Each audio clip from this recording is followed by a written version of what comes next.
Emirates Airlines just shattered every sponsorship record in tennis history.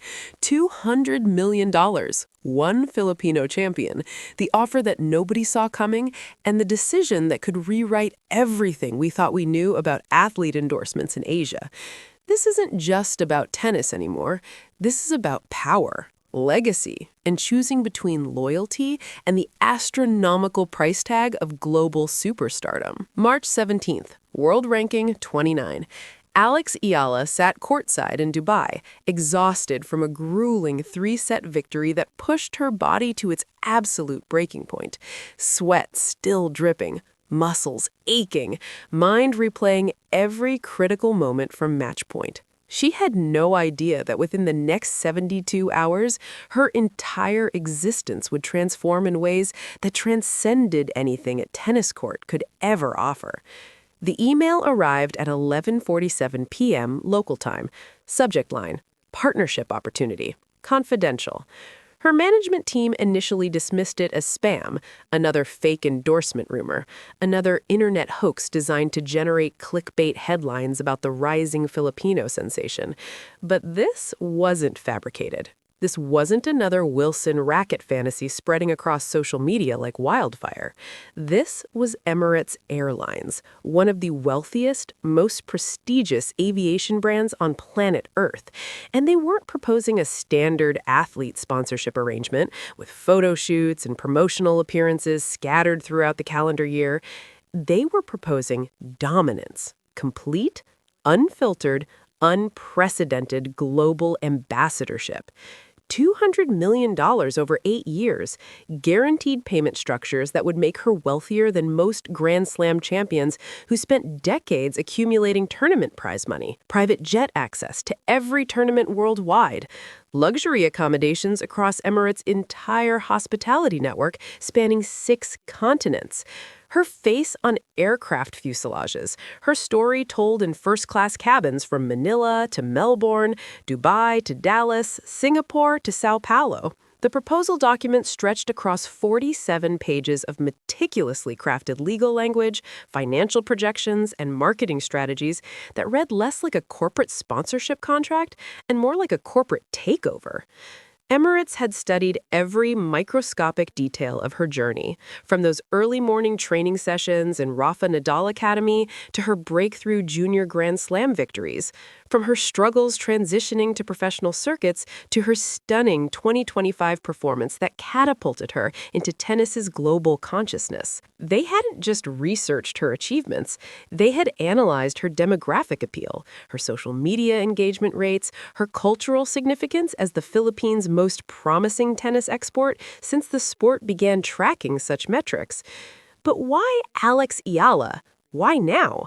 The aviation industry had weathered unprecedented turbulence, pandemic shutdowns, fuel crises, geopolitical tensions reshaping Middle Eastern travel routes. Emirates needed more than recovery. They needed reinvention. They needed a face that represented aspiration, determination, and the kind of underdog narrative that resonates across cultures and economic demographics. They needed someone young enough to carry their brand for the next decade, someone authentic enough that audiences wouldn't perceive the partnership as manufactured corporate theater. Someone whose story embodied the exact message Emirates wanted broadcasted across every marketing channel they controlled. Elegance rising from struggle, excellence achieved through relentless pursuit, global reach rooted in authentic identity. Eala possessed something that couldn't be purchased, manufactured, or replicated through focus groups and brand consultants.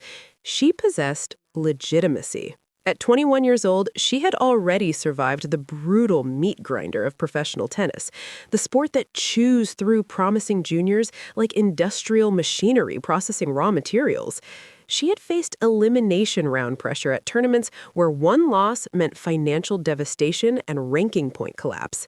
She had competed injured, exhausted, homesick, and doubting whether her dreams justified the sacrifices demanded by this unforgiving profession. And she had emerged not just surviving, but ascending. Semifinals in Miami, consistent performances against top 50 opponents, fearless shot-making that forced established champions to respect her presence on court. Emirates recognized what tennis insiders had been whispering for months. Alex Eala wasn't just another talented player destined to plateau in the ranking's middle tiers. She was a legitimate contender, a future top 10 threat, potentially the first Filipino woman to crack tennis's elite stratosphere. And if Emirates could attach their brand to that trajectory before she reached her absolute peak, before other corporations recognized her exponential value, they wouldn't just sponsor an athlete, they would own a cultural phenomenon. The financial structure defied conventional sponsorship logic. $50 million guaranteed over the first 2 years, regardless of performance, rankings, or injury status. Performance bonuses escalating based on Grand Slam results, $5 million for reaching quarterfinals, $15 million for semifinals, $30 million for championship victories. Appearance fees for Emirates corporate events that matched what established superstars commanded for private exhibitions. Equity stakes in potential business ventures launched under her name. Intellectual property rights structured so carefully that her legal team would spend weeks deciphering implications buried in subclauses and addendums. This wasn't an endorsement offer. This was a complete life reconstruction. Except this contract and Alex Eala, the tennis player, would become Alex Eala, the global brand. Her identity would merge with Emirates' corporate vision. Her public appearances would be choreographed through their marketing department. Her social media content would require approval from brand managers protecting a $200 million investment. Freedom would be exchanged for security. Authenticity would be negotiated against commercial imperatives. But here's what nobody anticipated. What would make this story explode beyond typical athlete endorsement news cycles? Emirates demanded something that would fracture communities, ignite nationalist debates, and force Eala to confront questions about identity that transcended any prize money or ranking points she would ever accumulate. They demanded exclusivity, total, uncompromising, non-negotiable exclusivity. 24 hours after the offer landed, the whispers began. In Manila boardrooms, in marketing departments scattered across Makati's corporate towers, in the offices of brands that had supported Eala long before Emirates ever noticed her existence. Someone had leaked. Whether intentional or accidental, whether strategic or reckless, the information escaped those confidential email chains and entered the Philippine business ecosystem like a virus spreading through interconnected networks. Globe Telecom learned first.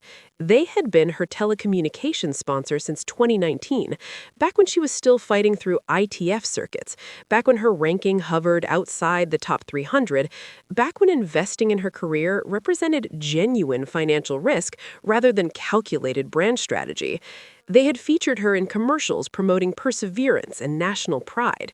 They had celebrated every ranking milestone, every tournament breakthrough, every moment that validated their early faith in a teenage athlete with more heart than guarantees. The Globe marketing director who received the Emirates news reportedly sat in stunned silence for 7 full minutes before uttering a single word: betrayal. Because buried in Emirates' exclusivity clauses was a requirement that devastated her existing sponsor portfolio. No competing telecommunications partnerships, no conflicting airline affiliations, no brand associations that might dilute Emirates' messaging or create marketplace confusion, which meant Globe Telecom, the company that supported her through obscurity, would be terminated, erased from her professional identity like they had never existed. BPI learned next. The Bank of the Philippine Islands had signed Eala in late 2024, positioning her as the face of their youth empowerment initiatives. Their campaigns celebrated Filipino excellence, showcasing Eala as proof that Filipinos could compete at the absolute highest levels of international sport. Their contract wasn't just about banking services, it was about national representation, about demonstrating that Philippine brands could support Filipino talent without requiring validation from Western corporations. And now, Emirates wanted that relationship severed. completely. No transition period, no coexistence arrangement, just immediate termination the moment Eala signed their contract. Milo, the beverage brand synonymous with Philippine sports culture, the company whose commercials had featured Filipino athletes for generations, faced identical elimination. They had just announced Eala as their newest ambassador 2 months earlier in February 2026. Fresh promotional materials, new advertising campaigns scheduled through year-end, public relations strategies built around her tournament schedule. All of it would become worthless overnight if Emirates got their way. But the most emotionally devastating conflict? Nike versus Emirates uniform requirements. Eala had worn Nike since transitioning to professional tennis. Those swoosh emblazoned outfits represented more than athletic apparel. They symbolized her arrival into tennis's professional ranks, her acceptance into the sport's commercial ecosystem. Emirates wanted her in custom-designed athletic wear featuring their branding, exclusive uniforms that would replace Nike's iconic designs, which meant even her on-court identity. Former athletes weighed in with perspectives shaped by their own sponsor negotiations. One retired boxer who had turned down lucrative Middle Eastern offers shared his reasoning. Money disappears. Legacy remains forever. When you represent the Philippines, that responsibility transcends any contract. Another former Olympian countered, easy to preach loyalty when you're not the one supporting your family, funding your training, securing your future. Alex earned this opportunity. Let her choose her path without nationalist pressure. Behind closed doors, Ayala's existing sponsors scrambled to formulate response strategies. Globe Telecom's legal team reviewed their contract, searching for leverage points that might prevent her departure. BPI executives debated whether increasing their financial commitment could compete with Emirates' astronomical offer. Milo's marketing department calculated whether public pressure might shame Eala into rejecting the deal. Nike remained conspicuously silent, perhaps recognizing that battling Emirates in a bidding war represented futile expenditure against an airline with effectively unlimited resources. But nobody asked the question that actually mattered. Nobody considered what Alex Eala herself wanted, what she valued beyond financial projections and market analyses.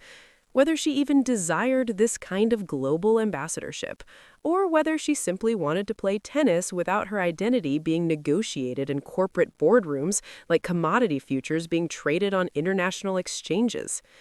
The pressure mounting around her wasn't just external noise, it was suffocating reality. Every decision path led towards someone feeling betrayed. Accept Emirates? Abandon the Philippine brands that supported her journey. Reject Emirates? Forfeit generational wealth and potentially insult a corporation that could make her career miserable through their influence in Middle Eastern tennis markets. There was no clean resolution, no choice that would satisfy everyone demanding she align with their particular vision of who Alex Eala should become. And the worst part? The negotiation hadn't even begun yet. The conference room in Dubai's Emirates Tower overlooked the city's glittering skyline, a testament to wealth accumulated through decades of strategic positioning at the intersection of global commerce and luxury tourism. Floor-to-ceiling windows framed the Burj Khalifa in the distance. Marble floors reflected overhead lighting designed to convey understated opulence. This was where Emirates negotiated contracts worth hundreds of millions of dollars, where corporate strategies were forged that would reshape markets across continents. Alex Eala sat across from 5 Emirates executives, flanked by her management team and 2 attorneys whose hourly rates exceeded what many professional tennis players earned in entire tournaments. The atmosphere was cordial but calculated. Handshakes had been exchanged, coffee and pastries offered with Middle Eastern hospitality. But beneath the pleasantries existed cold commercial reality. Emirates wanted complete control, and they were willing to pay premium prices to acquire it. The chief marketing officer, a British expatriate who had architected Emirates' celebrity partnerships for 2 decades, led the presentation. His delivery was smooth, practiced, persuasive.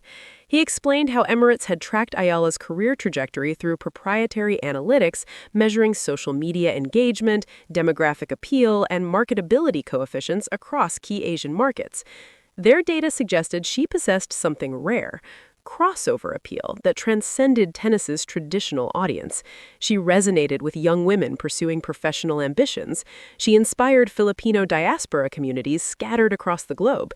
She represented accessible excellence, talented enough to compete with tennis royalty, relatable enough that average fans could project their own dreams onto her journey. "You're not just an athlete, Alex," he emphasized, sliding a glossy presentation folder across the table. "You're a narrative, and narratives are the most valuable commodity in modern marketing." The folder contained mock-ups, advertisements featuring Ayala in Emirates' signature red and white branding, aircraft livery designs with her image spanning fuselage sections, proposed video campaigns showing her journey from Manila training courts to center court Wimbledon, with Emirates positioning themselves as the enabler of that transformation. Magazine spreads, billboard concepts for Dubai, Singapore, Hong Kong, London, New York, an entire marketing universe constructed around converting her athletic identity into branded content that would saturate consumer consciousness across demographics and geographic markets. But the true negotiation hadn't concerned creative concepts or advertisement aesthetics. The battle centered on control, on how much autonomy Ayala would retain once Emirates' machine began reshaping her public identity. Her attorney, a sharp-minded woman who had negotiated contracts for multiple Grand Slam champions, pushed back aggressively on the exclusivity requirements. "You're not just asking Alex to endorse your airline. You're demanding she terminate relationships with brands that supported her before you noticed she existed. That's not partnership, that's acquisition." The Emirates legal representative responded with practiced patience. "We're investing $200 million in Miss Ayala. That investment requires protection. We cannot have brand confusion. We cannot have conflicting partnerships diluting our messaging. This is standard practice for ambassadorships at this financial level." Standard practice. As if there was anything standard about this situation, as if $200 million endorsement offers happened routinely enough that precedents existed for navigating the cultural and emotional complexities embedded in this negotiation. The management team requested modifications. Could Globe Telecom remain as a Philippines-specific partner operating outside Emirates' core markets? Rejected. Too much risk of brand overlap in digital spaces where geographic boundaries held no meaning. Could the transition period be extended, allowing Ayala to fulfill existing contractual obligations before terminating those relationships? Rejected. Emirates wanted immediate exclusivity the moment contracts were signed. Could she retain Nike for on-court apparel while Emirates handled off-court branding? Rejected. The visual identity needed to be unified, consistent, uncompromised. Every compromise attempt was deflected with financial sweeteners. Concerned about terminating Globe Telecom, Emirates would increase the guaranteed payment structure to cover potential legal penalties. Worried about public backlash in the Philippines, Emirates would fund charitable initiatives in Manila showcasing Ayala's commitment to her homeland. Hesitant about surrendering creative control, Emirates would establish an advisory committee, though everyone in that room understood such committees held no actual power when corporate interests demanded specific outcomes. What leaked from those negotiations, and details did leak, probably intentionally from someone on Emirates' team who understood that public pressure could force Ayala's hand, was the scope of Emirates' ambition. They weren't merely seeking a tennis player to appear in advertisements. They were constructing a decade-long brand narrative, positioning Emirates as the airline that elevated exceptional talent, the corporation that transformed potential into global recognition, the company that understood ambition transcended borders and nationalities. The leaked documents revealed appearance requirements that bordered on invasive: minimum social media posts per month featuring Emirates branding, mandatory attendance at corporate functions regardless of tournament schedules, pre-approval requirements for any public statements that might impact Emirates' reputation, behavioral clauses prohibiting activities that could generate negative publicity, relationship disclosure requirements ensuring no romantic partnerships that might conflict with Emirates' family-friendly brand positioning. One particularly controversial clause demanded first refusal rights on any future business ventures Ayala might launch. Want to start a tennis academy? Emirates gets partnership consideration. Planning to launch a clothing line? Emirates branding must be integrated. Considering philanthropic initiatives, Emirates needs involvement that allows them to leverage charitable work for positive publicity. Her management team argued these requirements violated basic autonomy principles. Emirates countered that protecting a $200 million investment necessitated comprehensive contractual safeguards. Both sides were technically correct, and therein existed the fundamental problem. This wasn't a negotiation between right and wrong. It was a collision between competing definitions of fair, reasonable, and acceptable. Behind those closed doors, Alex Eala remained largely quiet. She listened to attorneys debate termination clauses, she watched executives present marketing projections, she absorbed her management team's counsel about career implications and financial security. But the question burning beneath all that professional discourse never got voiced in that conference room. What did she actually want her life to become? Because accepting this offer meant more than money. It meant transformation. It meant allowing her identity to be curated, packaged, and distributed according to corporate specifications. It meant trading spontaneity for strategy, authenticity for brand alignment, freedom for security. Some athletes thrived under such arrangements. The structure provided clarity, the resources enabled peak performance, the visibility accelerated career trajectories. Other athletes suffocated. The obligations became prison walls. The expectations generated crushing anxiety. The loss of authenticity corroded their relationship with the sport they once loved. Nobody could predict which category Alex Eala would occupy. Not the Emirates executives, not her management team, not even Eala herself.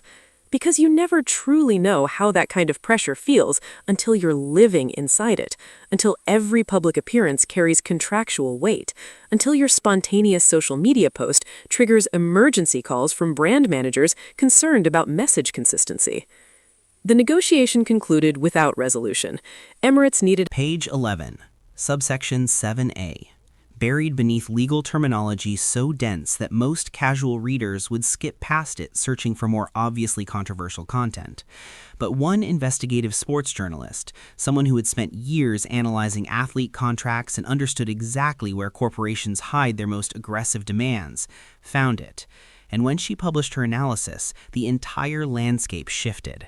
The clause granted Emirates perpetual, irrevocable, worldwide rights to Alex Eala's name, image, likeness, and biographical information for commercial purposes in perpetuity, including but not limited to use in advertising, marketing, promotional materials, and corporate communications, extending beyond the termination of this agreement. Perpetual, irrevocable, beyond contract termination. Translation: even after the 8-year agreement concluded, even after Eala had fulfilled every contractual obligation, even after she had earned every dollar of that $200 million package, Emirates would retain permanent rights to use her identity for commercial purposes, forever, without additional compensation, without requiring her consent. They could feature her in advertisements decades from now. They could license her image to subsidiary companies. They could create marketing materials using her likeness when she was 40, 50, 60 years old, potentially conflicting with whatever career or life she had built after professional tennis. The revelation triggered immediate legal scrutiny from experts across multiple jurisdictions. A contracts professor at University of the Philippines Law School called it one of the most aggressive intellectual property clauses I've encountered in athletic endorsement history. A sports attorney based in New York, who had negotiated contracts for multiple Grand Slam champions, described it as borderline predatory, particularly for an athlete this young who cannot possibly understand the long-term implications of surrendering permanent image rights. The timing of this revelation was strategically calculated. The journalist who broke the analysis didn't just stumble upon this clause. She had been methodically reviewing the leaked documents, consulting with legal experts, building an airtight case before publishing, because she understood that extraordinary claims require extraordinary evidence, that accusing a corporation as prestigious as Emirates of exploitative contracting practices demanded unassailable documentation. Her article, published on a major Philippine news site, detonated across international media within hours. Reuters picked it up. Associated Press ran stories. ESPN's investigative unit assigned reporters to examine whether similar clauses existed in other Emirates athlete agreements. Sports Illustrated published think pieces questioning whether governing bodies like the WTA should establish regulatory frameworks protecting young athletes from perpetual rights agreements. Emirates finally broke their silence. A carefully worded statement emphasized that perpetual image rights are standard practice in global brand partnerships at this investment level, and that Ms. Eala's legal team has had ample opportunity to negotiate modifications to any contractual language they find concerning. The statement was technically accurate. Perpetual rights clauses do exist in major endorsement deals, but accuracy and ethics occupy different territories, and Emirates' response did nothing to address the fundamental question: should a corporation be allowed to claim permanent ownership of an athlete's identity in exchange for temporary compensation? The backlash intensified. Athlete advocacy organizations issued statements condemning the practice. Former tennis champions who had signed similar agreements decades earlier shared horror stories about continuing to appear in advertisements long after they wanted distance from corporate associations. Legal scholars debated whether such clauses should be legally enforceable, particularly for athletes who sign contracts before fully understanding career trajectory and long-term identity considerations. But the most devastating response came from an unexpected source: Alex Eala's mother. In a rare public statement posted to her personal Facebook account, she addressed the controversy directly. Her words were measured but carried emotional weight that corporate press releases and legal analyses couldn't match. "My daughter has worked her entire life to become the athlete she is today. Every sacrifice, every training session, every moment of doubt and determination, that belongs to her, not to any corporation, not to any brand. Her identity is not a commodity to be purchased and owned. Whatever decision she makes, it will be hers, but I pray she understands that some things are more valuable than any amount of money. Your name, your legacy, your right to control your own story. Those things, once surrendered, can never be reclaimed." The statement went viral immediately. International media outlets translated and republished it. Sports commentators read portions on air, often with visible emotion. Social media users shared it millions of times, often adding personal reflections on parental wisdom and the dangers of corporate overreach into athletes' lives. Emirates' stock price, publicly traded and therefore vulnerable to reputational damage, declined 3% over the following 48 hours. Industry analysts debated whether the controversy represented significant financial threat or merely temporary noise that would dissipate once marketing campaigns launched. The airline's executive team held emergency meetings discussing damage control strategies and whether modifying the contract might salvage the deal without appearing weak or reactive to public pressure. Meanwhile, Alex Eala's existing sponsors sensed opportunity. Globe Telecom announced a revised offer, significantly increased financial compensation, extended contract duration, but with explicit language guaranteeing Eala retained complete ownership of her image rights with no perpetual licensing clauses. BPI followed with similar announcements. Milo launched a social media campaign celebrating athletes who choose loyalty over greed, positioning themselves as the ethical alternative to exploitative international corporations. The Philippine Tennis Association, which had remained diplomatically neutral throughout the earlier controversy, issued a statement supporting whatever decision Alex believes best serves her career and personal values, while also noting that athlete welfare must precede over corporate profit motives. The statement walked a careful line between supporting Eala's autonomy and criticizing Emirates without directly naming them. International tennis players began speaking out. A top 10 WTA competitor tweeted, "Read your contracts carefully. Understand what you're signing. Corporations will take everything you allow them to take." A recently retired Grand Slam champion wrote an essay describing her own experience with perpetual image rights. 20 years later, I still see myself in advertisements I never approved, still generating revenue I'll never receive. I signed that contract at 22. I didn't understand. Alex, you still have time to understand before making the same mistake. The controversy had transcended athlete endorsements entirely. It had become a referendum on power dynamics in professional sports, on corporate ethics in global marketing, on whether young athletes possess adequate protection against sophisticated corporations deploying battalions of attorneys and negotiators to extract maximum value from temporary compensation packages. And through all of this, Alex Eala remained publicly silent. No social media posts, no press conferences, no leaked statements to friendly journalists. Just silence. The kind of silence that suggested someone grappling with questions that couldn't be answered through public performance or carefully crafted messaging. The kind of silence that indicated someone recognizing that whatever decision she made would carry consequences extending far beyond her personal career. The 14-day deadline was approaching. Emirates had made clear they wouldn't extend negotiations indefinitely. Other opportunities existed. Other athletes hungry for financial security, other markets to dominate, other brand narratives to construct. They had made their offer. Either Alex Eala accepted their terms or they would move forward with alternative strategies. The entire sports world waited to see which path she would choose, and whether that choice would change athlete endorsement culture forever, or simply become another cautionary tale that young athletes would ignore when their own lucrative offers arrived. March 30th, 48 hours before Emirates' deadline expired, Alex Eala posted a photograph to Instagram. No caption, no explanation, just an image of her standing alone on an empty tennis court at sunrise, racket in hand, looking towards the horizon. The symbolism was immediate and obvious, a champion standing at a crossroads, an athlete contemplating her future, a young woman carrying weight that extended far beyond her individual circumstances. Within minutes, the post accumulated hundreds of thousands of likes. Comment sections exploded with speculation, advice, pressure, support, criticism, every possible human emotion directed at a single athletic figure who had become something larger than herself.